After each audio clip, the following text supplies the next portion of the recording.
जुडे में सिरन के भठन ते कम कंदड़ पोरेतन ऐं भठन मालिकनि इलाइक़े जे बासर माण्हुनि ख़िलाफ़ एहतजाज कयो।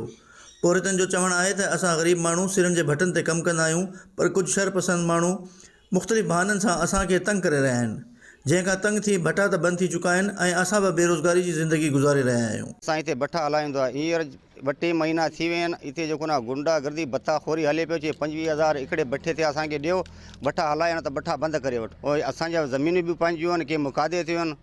हिते जो वॾेरा आहिनि, ॿिया आहिनि 8-10 माण्हू नामालूम आहिनि, उहे धमकियूं ॾियनि पिया असांजा भठा बंदि कनि, असांजे हिते कूड़ा दरख़्वास्तूं कयूं। हाणे ये जेके भठा बंदि थी विया आहिनि, 8-10 भठा जेके असीं मज़दूर माण्हू आहियूं, असीं ग़रीब मिसकिन माण्हू असीं केॾां वञूं बाबा।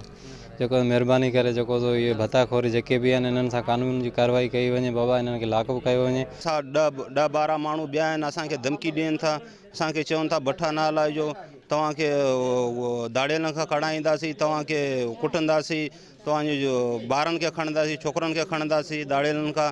असांजो मुराद अली शाह सां इहो मुतालबो आहे कि हिननि खे कानूनी कार्रवाई कई। हिकिड़े भठे ते 100 मज़दूर खाए थो, असांखे का तकलीफ़ कोन्हे, असीं छो शिकायत करूं। मुतासिरा माण्हुनि जो चवणु हो त असांखे शरपसंद जी ज़्यादतियुनि खां निजात ॾियारी वञे त जीअं असांजो रोज़गार बहाल थी सघे।